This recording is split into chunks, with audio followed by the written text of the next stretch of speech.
Good evening. Hi, everybody. Welcome and aloha. My name is Ileana, and I am a librarian for the San Francisco Public Library. We are so happy you're here with us to celebrate Asian Pacific Islander Heritage Month for youth and families with a hula presentation and performance by Halau Ha'a Kea o Kinohi, zooming all the way in from Hilo, Hawaii, and throughout the United States, including San Francisco. Before we begin, I would like to acknowledge that I am here in San Francisco, California, on the unceded land of the Ramaytush Ohlone peoples. The Ramaytush Ohlone people still work, play, and live on these lands in addition to the cultural and historic contributions and gifts they've offered. To learn more about the land you are on, please visit the link in the chat. This presentation is part of our Asian American Pacific Islander program series, in which we celebrate AAPI history, culture, and heritage, a celebration that we believe should take place not only during May, but all year round. Thank you for joining us to continue understanding, respecting, and celebrating the diverse Asian American and Pacific Islander histories and cultures from San Francisco and beyond. Check out our webpage of the San Francisco Public Library to see upcoming events, watch events you may have missed, or find great books by AAPI authors and illustrators, and more. Before we start, a huge thanks, mahalo, to the Friends of the San Francisco Public Library for their generous support of this special series. We would not be able to do this without them. I would like to welcome Kumu Paul Neves and Halau Ha'a Kea o Kinohi. Halau Ha'a Kea o Kinohi is the second expression of the teachings of Kumu Paul Neves. Na haumana, his students, are from Hilo, Hawaii, San Francisco, California, Kyoto, Japan, and other parts of the United States. Today, you're going to learn about Queen Lili'uokalani, her reign as the final monarch of the Kingdom of Hawai'i, her connection to San Francisco, and the love that she had for her community and the children of the world with music and cultural dances of Hawaii. Participation is strongly encouraged, and we feel free to connect with the Halau on their website and Facebook links that'll be in the chat. I would love to welcome Kumu Paul Neves to talk a little bit about what he's here for today. Aloha. Thank you, Ileana. I am a Kumu Hula, or a master of hula dance. Kumu means source or tree. And this is a very new thing to teach by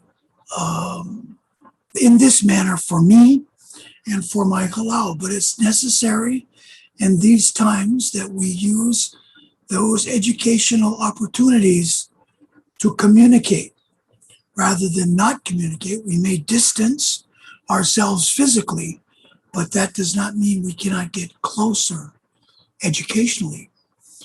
And so we are going to really ask you, the listener, the watcher, to see this as something in your living room, something that's close to you, something that we want to interface with you today.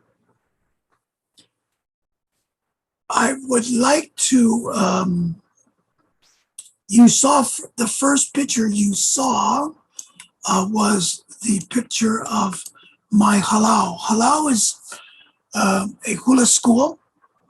Ha is the breath. Lau is like the leaf or a tea leaf, the extension of the breath of that breath of life. I, as the kumu, I'm in charge of exuding a spirit to my haumana. Hau is tree, mana is spirit, to my spirits. And they carry on my work there, and in this case, in San Francisco. The first picture of the halau is in an area just below Robb Hill. in the Golden Gate Park of the city of San Francisco. We have gone there to support the Ohlone people when they have their arbor, their celebrations of life there. And they've been very stunning and very touching. The second pic that I want to bring your notice to is the pic of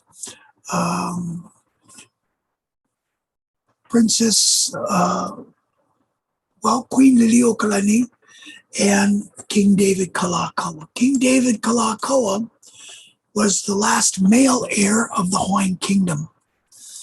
King David Kalakaua, just to let you folks know, passed away in San Francisco in 1891. His body was laid in state at Grace Cathedral. And at that time, and it's not been recorded, that a larger service has ever been, or a larger turnout for a service for a head of state was for King David. His body was taken back to Honolulu for burial, but there was like 100,000 people that were there that day. King David Kalakaua revitalized the hula. He's the one that had Iolani Palace in Honolulu built, and the revitalization of the hula was his heart's desire. And so even today we say that hula is the heartbeat of the Hawaiian people. And that's a quote from His Majesty, the King. He was the first modern monarch to circumvent the world. Matter of fact, the first one in recorded history that we know of that went all the way around the world. And then unfortunately passed away in 1891, passed the throne to his sister, Princess Lydia Kamakaeha Liliuokalani Dominus, the queen who's in the second photograph. That second photograph is in the queen. That is an official portrait painting of Her Majesty, probably around 1892, which was the time of my grandfather's birth. My father was born the same year that the queen was installed as the queen. One of her favorite songs, most people hear the tune Aloha Oi, she wrote in Maunawili Valley. It's a love song. And it was performed by the Royal Hawaiian Band in San Francisco. It was written in 1878 at Maunawili, which is a valley in windward Oahu, which you see clearly these days from the Pali Lookout. The Queen was a prolific writer of songs, pianist. She conducted choirs. Her greatest love were children. She didn't have her own children. She adopted children. And her whole estate upon her passing was left to orphan children, and then expanded to any children that were in financial hardship. So her whole estate to this day is the Liliuokalani Trust, helps thousands and thousands and thousands of people. The Queen endured one of the most difficult times in Hawaiian history, and that was the overthrow of the Hawaiian Kingdom, our country, by with a conspiracy of the United States, the President of the United States, not the executive of the United States, the Minister Stevens, and with conspirators within the Hawaiian Kingdom, traitors to the Queen.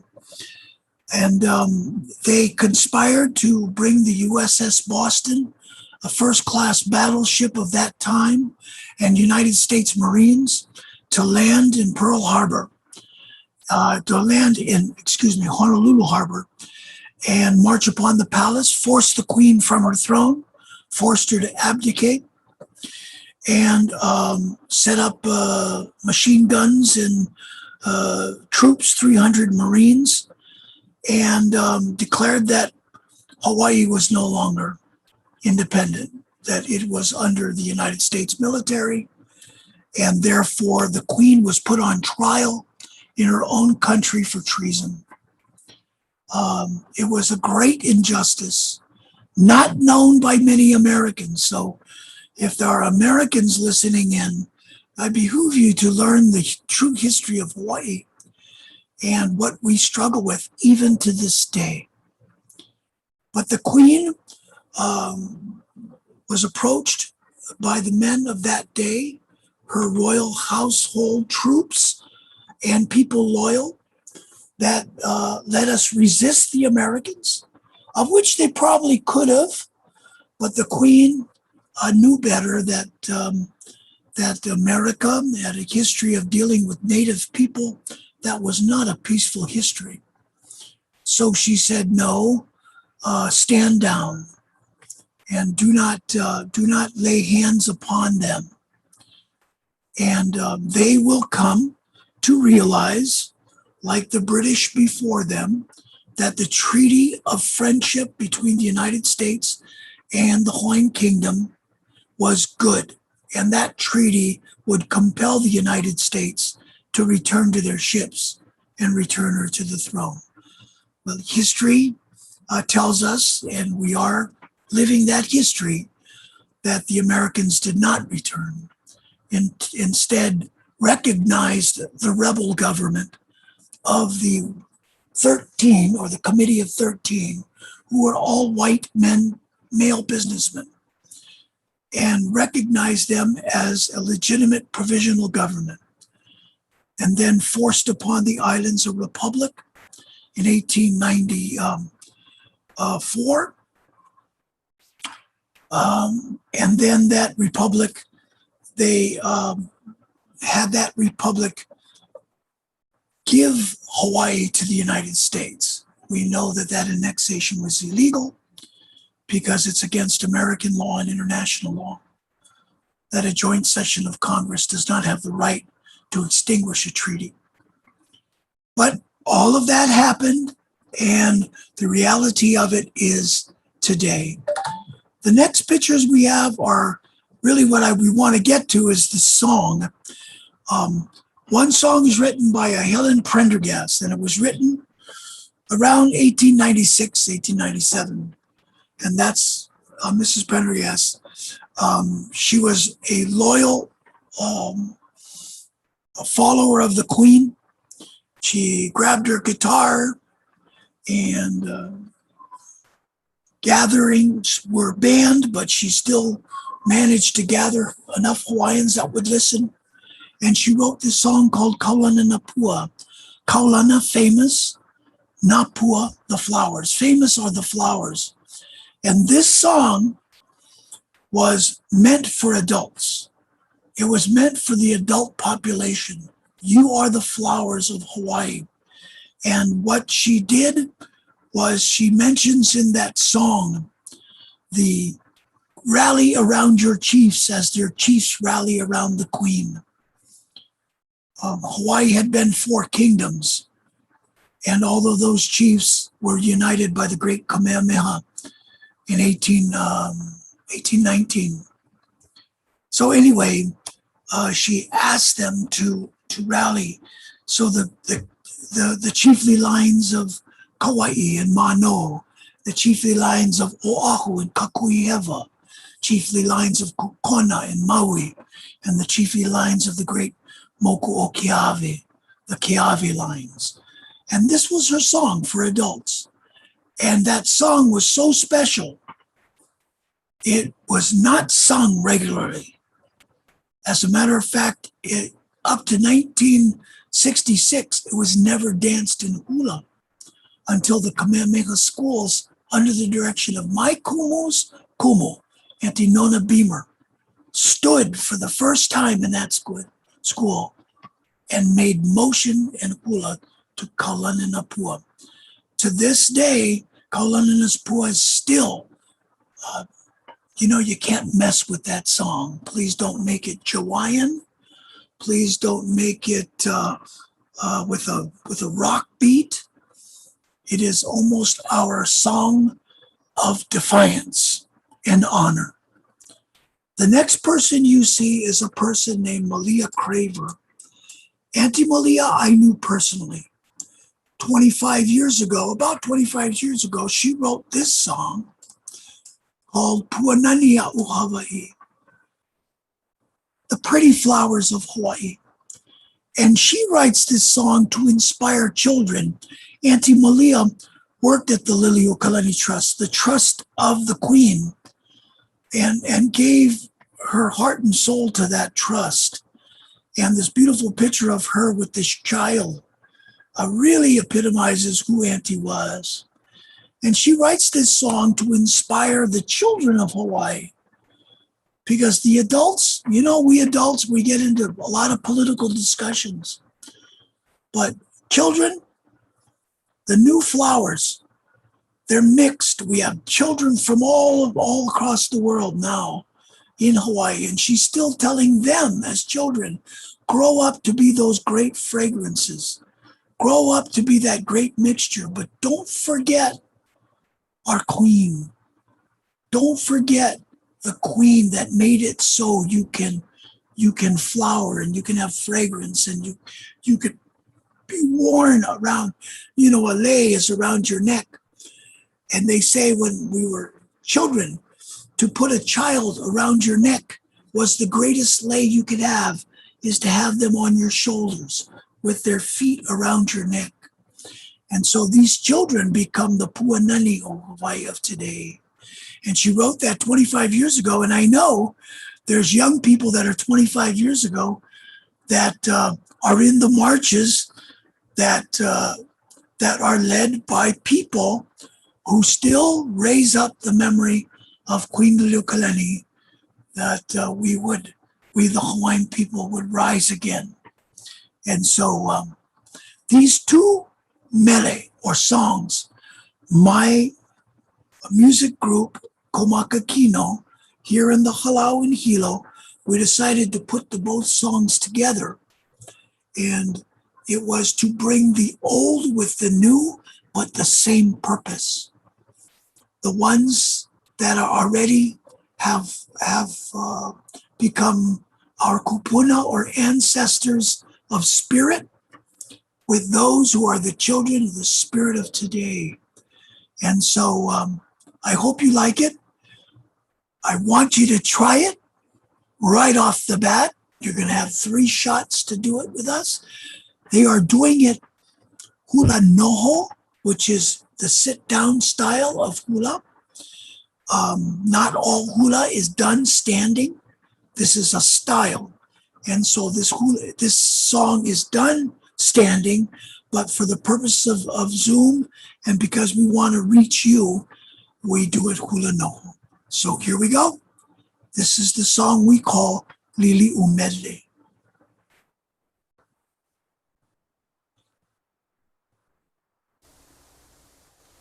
Ma Coco.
Aloha, mahalo, haumana, mahalo nui. We want you and encouraging you wherever you are to try the motions, to try these motions, to dance with us. If you dance with us, you bring the spirit of the Queen alive. You know, technology is technology, but it does not replace the heart, nor does it create the heart. So when you move your body, this is not synchronized swimming. These are the dances of the heart. We'll leave synchronized swimming for the Olympics. We'll leave hula. Remember, the king said, it is the heartbeat of the Hawaiian people. And that's how hula lives. So when we remember the queen, we remember these motions. We remember that through these motions, we are beckoning her presence, her peacefulness, you know. She died November 11th, 1917. November 11th is Veterans Day. And when I celebrate Veterans Day, I celebrate her. She was my commander-in-chief. And her order was no war, stand down. I'm very proud of her. And that love she had for children. You know, our ali'i, they became of status not by how many medals they had or how much land they had, but by their generosity to their people. I want to just kind of call out some of these symbols. I don't know if you've noticed these symbols, but in every one of the dancers' pictures, you should see the Hawaiian flag, which is the national flag of the Hawaiian Kingdom. The state borrows it. We allow them to borrow it. But that was not the flag of the state, nor the flag of the republic. It was the flag of the Hawaiian Kingdom, an independent country with treaties with the United States and almost 80 other countries in the world. You will also see in and around a candle, the couple of the Kalakaua dynasty, which is Kalakaua and Queen Lili'uokalani, and also Prince Kuhio, who followed Liliuokalani. Princess Kaiulani was the torch that burned by day. And so whenever they were present, someone carried this sacred torch. And so that candle symbolizes their torch. And also you see us wearing beautiful yellow. I'm wearing the yellow lehua that is made of feathers. The yellow kihe, which is tied on my left side, because my kumu said kumus tie on the left and students tie on the right. Some kumu say just the opposite. That's why hula is not a boring art. We make sure that we do as we wish, as we see it. So my haumana, again, mana is spirit, hau is the bark of the kumu, the tree. My spirit branches all are adorned in the yellow, and they're wearing their colors. They're red. The red and the yellow are the colors of the ali'i, of the high chiefs. So thank you so much for doing that. And they also have some alei haku on their alei of fern, and it comes from San Francisco and Wisconsin. I'll have to make sure that. That's because they're hula people. And if they hold their wrist up, you'll see the kukui on their wrist, the kupe'e. Kukui is a black seed that comes from what we call the candle nut tree. Put 4 of them together from a green seed. You light it, and it will give you 2 hours of light. It was our candle. And so it is called the kukui, and kukui is a Hawaiian word for light. They also wear that kukui in double weave on their forward. That's a lei po'o, the lei a'i, the lei lima, or lima, or the kupe'e. Okay? I got it all? Good. I was taught that hula is storytelling. Hula is storytelling. Other people say, oh no, hula says, that's why we're not a boring people. Yeah. So please don't ask me a question. But my kumu said, that's why we're not a boring people. Keep what you learned endeared to your kumu in your hula house. All knowledge is not shared out of one house. The knowledge that was shared by Auntie Nona was hula is a story and we should continue telling the stories. So it's kind of a challenge today because we tell stories with our fingers, huh? With our cell phones. Hula, tell story with the heart. Heart to heart, then face to face. From the heart, from the face. Okay? So, try this again. We're going to do this the second time. Okay? Oh, and by the way, if there's men out there watching, remember, hula tradition, it was the men who danced first. Having so much women, our ancient ancestors would go, and where are the men? Because the men danced first. And so, please, men, please, let us do the gestures together. The gestures to Liliuokalani. Mahalo. Elua manawa makaukau.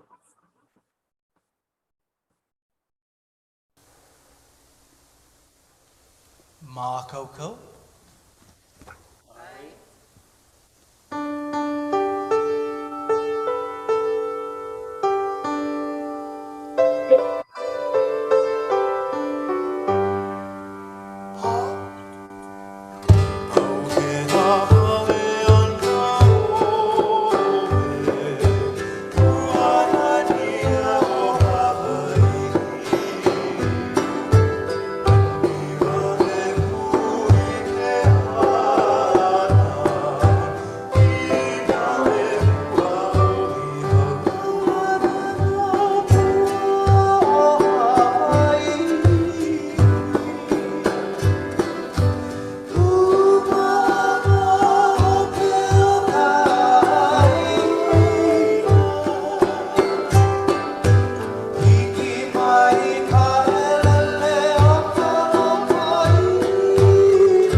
Aloha.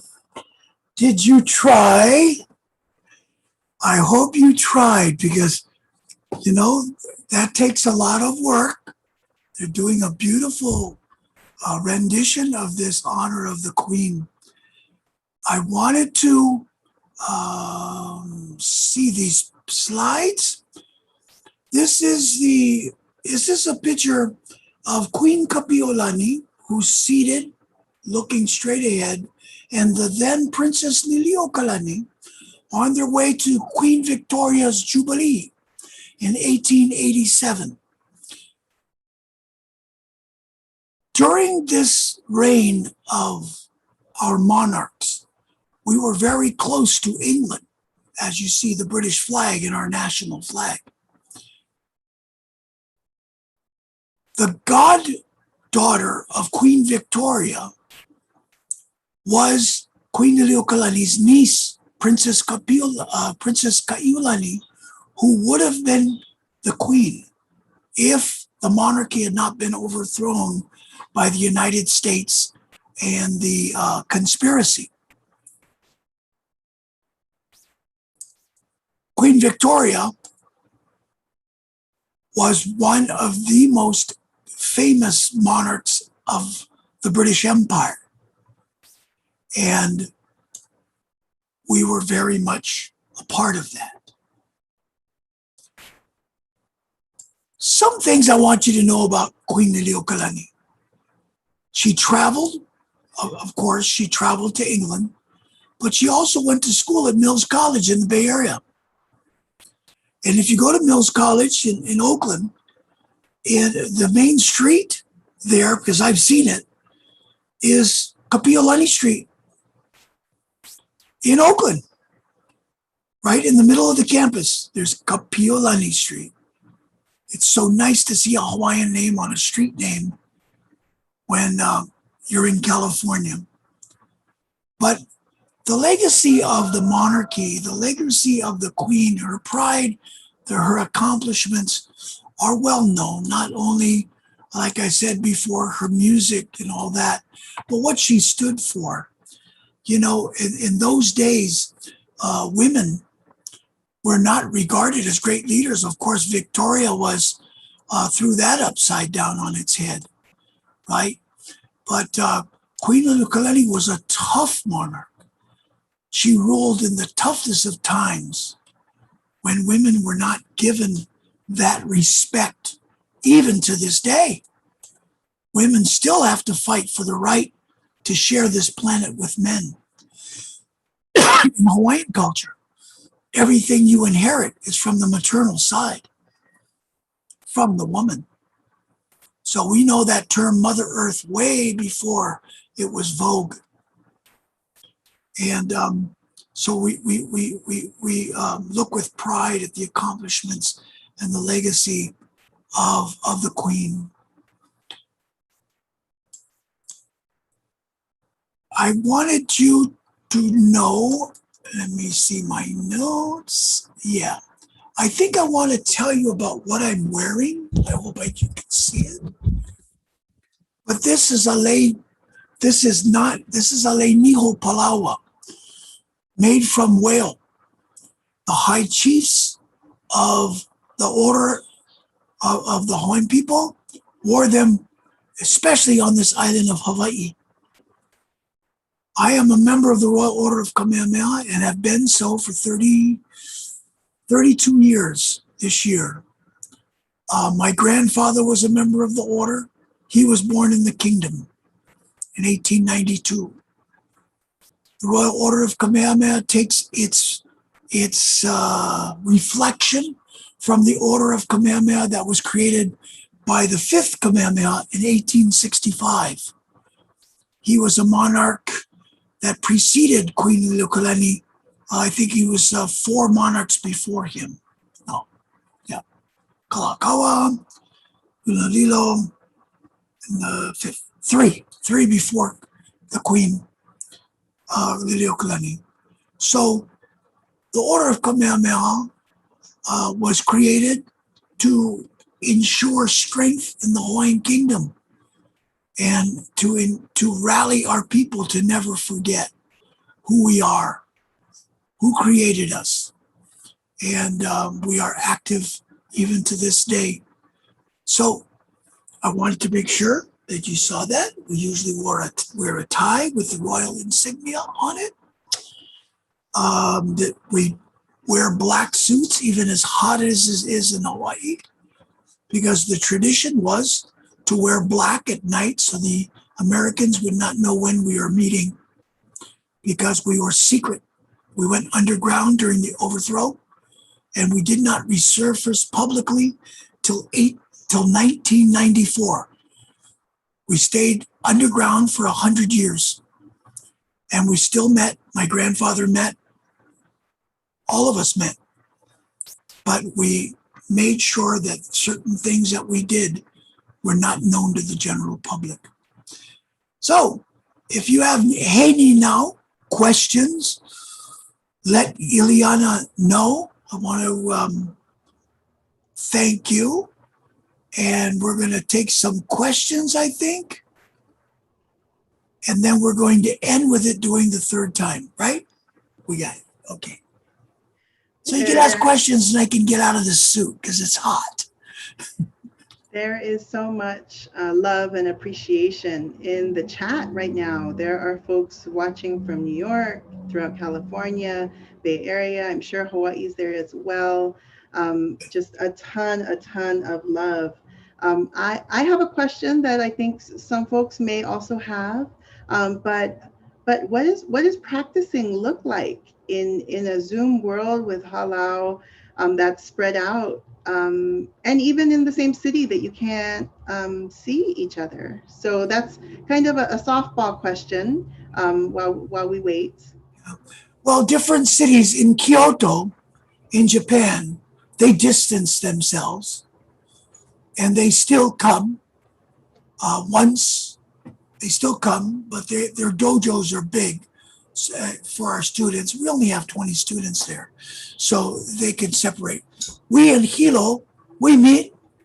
COVID is not as bad in Hawaii, please. That doesn't mean you come here without a mask. Take your shots, please. Okay, we can't run away. We're in the middle of the Pacific. So we meet at distance.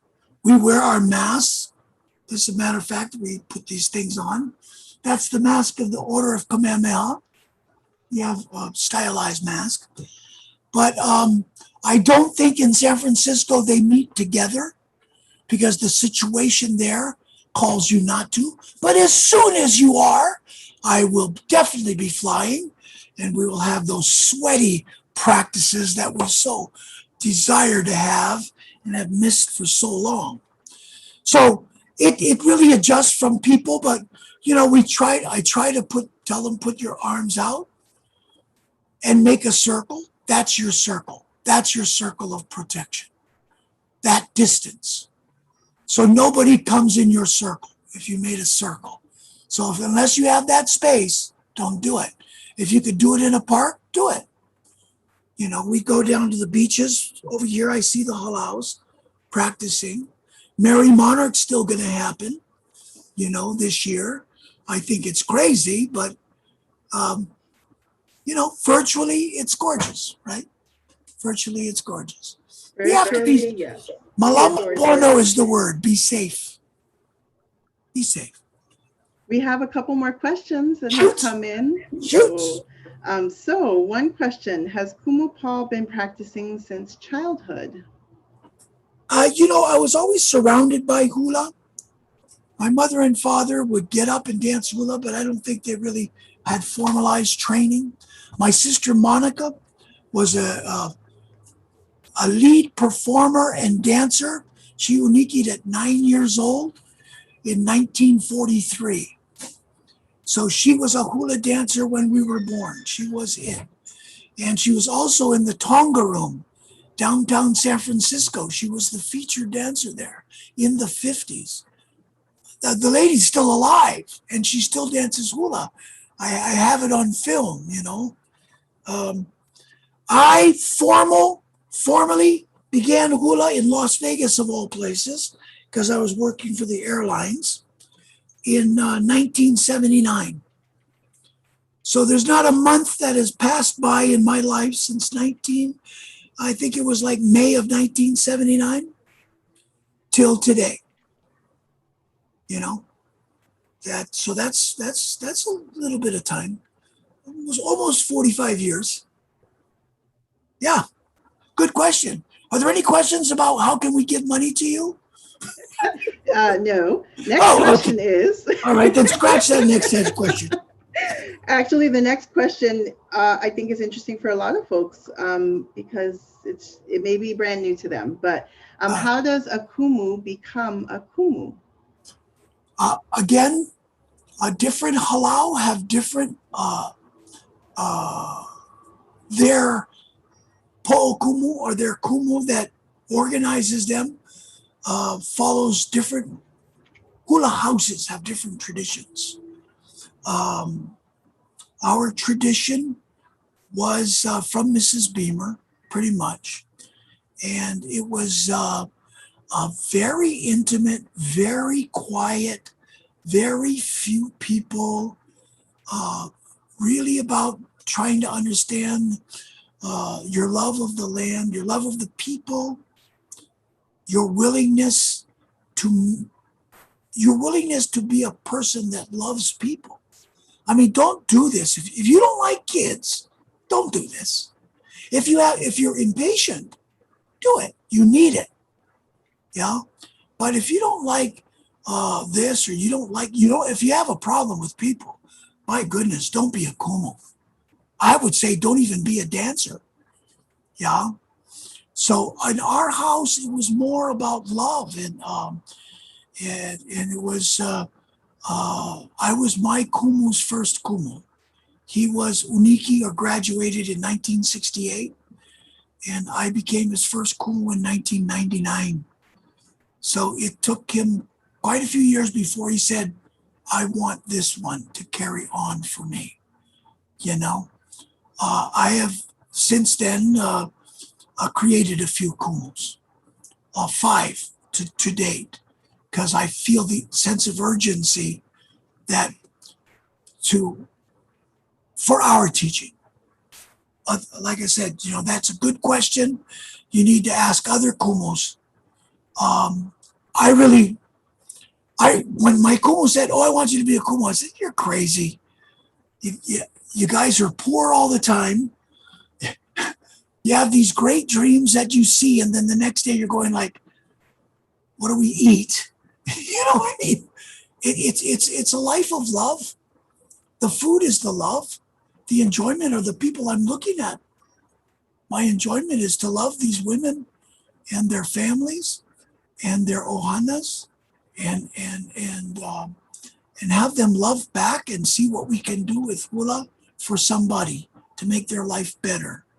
Yeah, and tell some stories. That's the way it was for us, and that's the way I'm making kumus. You might be the best. It's not about the best dancer. It's not about that. It's not about awards. Not for us. It might be for somebody. Ours is just do this, a lot of love, and send money. Not. Okay, next question. These are great, and I just have to reiterate, there's just so much love in the chat. I think goosebumps were happening for plenty folks as the dancers were dancing, as the music was playing. So I think we just really appreciate each other and appreciate that. Yeah. We don't have any other questions that are coming in, but I do want to offer up the information of your Facebook. Your website will be in our chat, so folks can follow you all there. Please follow. This will be up so folks can rewatch this and share. And I like that question. There's a question. Oh, there's another question. Yeah, it says what is the? It's from It says what is the most? What did you say? Say it. Okay, I'll say it. What What one aspect of Hawaiian culture do you think is the most important to share with the world right now? And there's another question too, but we'll start with that one. I share four when I teach. The first is aloha, unconditional love, and include yourself in that. Unconditional love of self, unconditional love, no judgments. Yeah, unconditional love, aloha, true aloha. Yeah, mahalo. Yeah, we know it. Most people know it as thank you. It is actually another word for admiration. To admire the day, give thanks for everything you receive, and then take that and give it. It's not about hoarding goods and material wealth. Mahalo is the exchange of the aloha. Yeah. The third value is ohana. Hana is to work hard. Hula is not for lazy people. You want to be lazy, stay home. It's for hardworking people, not just to dance, but to perform, to help people that need help. So ohana, which is extended family. Yeah, Hawaiians put O in front of hana, which makes ohana almost like a person, a being, to work as a family unit, to struggle sometimes, to do things for people, like what I just did with my student. The value is lokahi, unity, and I really mean this because we Hawaiians, we are good at opinions, and so should we be.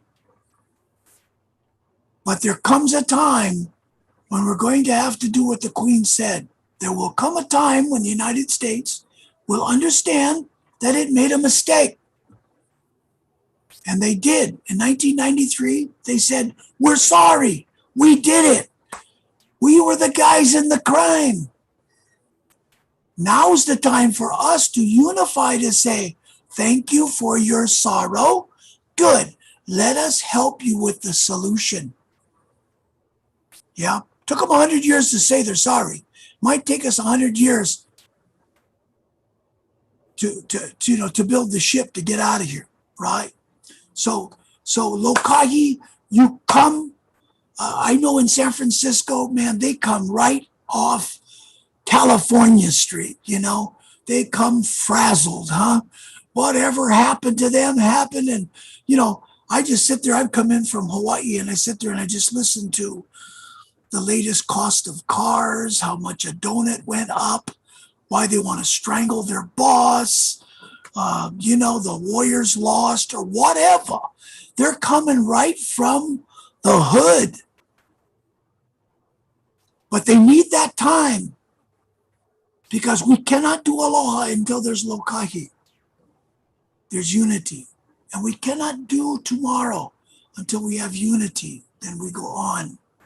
So those four values, there's many more, but I think those four are the most. Aloha, mahalo, ohana, and lokahi, to me, are the most meaningful. Go.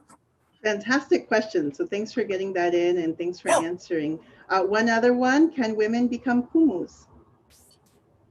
There's too many women kumus. Of course, the most beautiful hula is from women. And I must say, my teacher was a gay man and taught me, and hula's all about balance between your masculine authority and your female authority.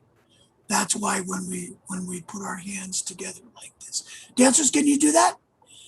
When you put their hands together like that, that is ku is their right side, hina is their left. Yeah. And that brings balance to the person. Men, now just think, men had to do this first. Who needs their feminine balance more in the world? Yeah, the guys. The guys. They think it's all about armchair football. No, it's about being in balance. with their partners, with their other people, with their land, with people, with the world. You know, it's not a male world. It's not. It's a world made by God for people, both sides. So women, yes, my Auntie Nona was just a fabulous, fabulous female teacher who understood that absolutely. And Kahone was her her protege, I would say, in dance, my Kumu, and he was gay. And me, I'm normal with a lot of edges. And my Kumus, I'm very proud of the ones that I've made Kumu so far. To this point, they're all female, but soon, probably next year, for the first time, the three males, my son, Namaka, and my son, Kinohi, Namaka, his Hula brother, and Kimo, his Hula brother. I will make those three Kumu to take over the halau for me. It's time for me to go on, write books, get thicker glasses, and collect all those gold bars you've been burying for me. I just can't believe it. They're right in my backyard. But they're good questions. Those are good questions. Yeah. I wanted to thank the other Kumus that do their work in San Francisco and in the U.S. on the U.S. continent. I always think we're doing. I was born in the city. You know, yeah, you can say it's just like Hawaii, just like Hawaii. It ain't Hawaii, but the heart is Hawaii. That's why it's so hard to teach aloha, where the general population maybe doesn't understand it like that, you know. And so I just want to do a shout out for all those kumus, North, Southern California, all across the U.S. and across the other parts of the world that try to continue this idea of aloha and seeing Hawaii in that way it should be seen. We fight here at home. It's a political fight. The halaus stand and rise too. You know, it's not for the weak-hearted. But we stand in aloha. We stand in gratitude, in mahalo. We stand as ohana. And we stand in unity. That's the only way we're going to get justice. Because the Queen was correct. You know, stand down. Do not kill. Do not bring blood. That was so wise. We are all here today doing what we're doing because of that great mana'o or thought the Queen had. On the spur of the moment, she had to act. And she said, gentlemen, stand down. The United States, they'll get it. It took them 100 years. It'll probably take them 100 years to pack it up, pick it up, and get out. They still don't think they have to do that. But things take time. The Jews waited. The Chinese waited. Hawaiians, we can wait a little while and have fun. Yeah. But thank you so much, Ileana. I'm supposed to say thank you, huh? Ileana's my niece, by the way. She's trying to hide that fact from most adults. Her father is one of my older brothers, one of my 10 older brothers. Can you imagine? So I'm proud of all 10 of them, especially Gerard. Her father is my link to the San Francisco Giants and 49ers, to the goings on of San Francisco. But thank you. I think we need to get to the song now. Okay, we need to get to the song. And then, okay, thank you, everybody. Everybody that's out there, dance the song. Practice it in the shower. Mahalo nui. Aloha.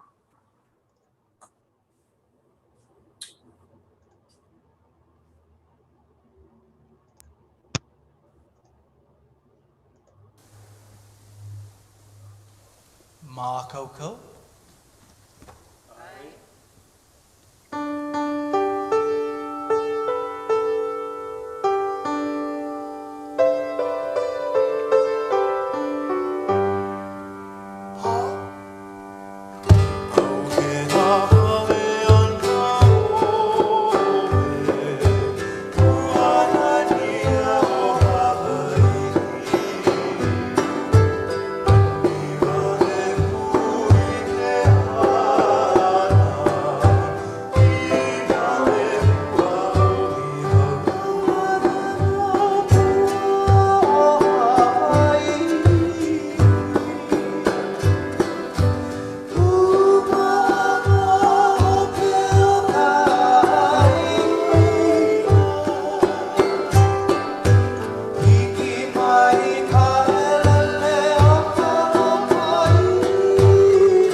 Hilo, Lili.